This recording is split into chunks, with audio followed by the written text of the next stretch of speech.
Hello बच्चों, मान लो किसी वर्टिकल लाइन को अगर फिक्स कर दिया जाए। अब इस वर्टिकल लाइन को एक दूसरी लाइन जिस पॉइंट पर कट करती है उस पॉइंट के अबाउट इस लाइन को अगर रोटेट किया जाए तो हमारे पास एक कर्व्ड सरफेस मिलता है जिसे डबल राइट सर्कुलर कोन कहते हैं।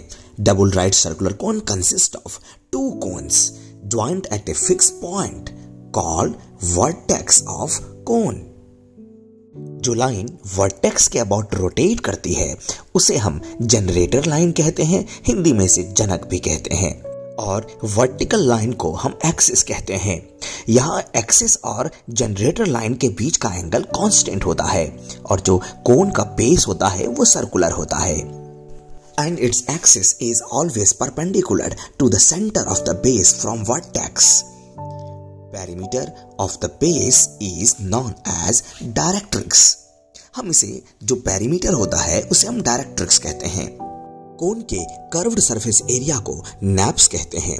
किसी भी डबल राइट सर्कुलर कोन में दो नैप्स होते हैं, ऊपर वाले को अपर नैप्स एंड नीचे वाले को लोअर नैप्स कहते हैं। आई होप आप लोगों को सारी बातें समझ में आ रही है। हाँ, ऊपर वाला पार्ट अपर नैप, नीचे वाले पार्ट को लोअर नैप्स कहते हैं, हिंदी में इसे नापे भी कहते हैं। यहाँ पे एक्सिस और जनरेटर के बीच के एंगल को हम लोग वर्टेक्स एंगल और सेमी वर्टिकल एंगल भी कहते हैं। अब हम बात करेंगे कोनिक सेक्शन के बारे में। जब किसी डबल कोन को कोई प्लेन इंटरसेक्ट करता है अलग अलग एंगल पर तो अलग अलग कोनिक सेक्शंस बनते हैं।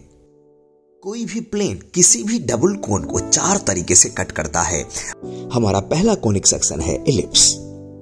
जब किसी डबल कोन को कोई प्लेन इस तरीके से कट करता है कि प्लेन और एक्सिस के बीच का एंगल मान लो बीटा, अगर ये वर्टेक्स एंगल से ग्रेटर हो तो इस केस में हमें मिलता है एलिप्स। नाउ अगर इसी प्लेन को रोटेट करके एक्सिस के परपेंडिकुलर कर दिया जाए तो सर्कल मिलेगा। सर्कल की रेडियस अलग अलग हो सकती है। आपको एक बात और बता दूं कि सर्कल इलिप्स का ही स्पेशल केस है। नाउ पैराबोला के बारे में बात करते हैं। जब कोई भी प्लेन जनरेटर लाइन के पैरेलल में हो जाए, इट मींस अल्फा एंगल और बीटा एंगल दोनों बराबर हो जाए तो इसके केस में जो हमें कोनिक मिलेगा वो होगा प्यारा सा पैराबोला। ठीक है, नेक्स्ट हम बात करते हैं हाइपरबोला के बारे में।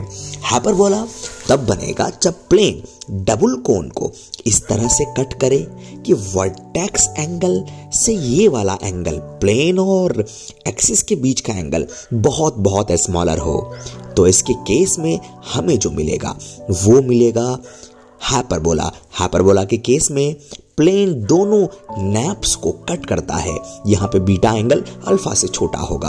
आप देख सकते हैं ये बना आपका हाइपरबोला। नेक्स्ट हम बात करेंगे डीजनरेटेड कोनिक्स के बारे में।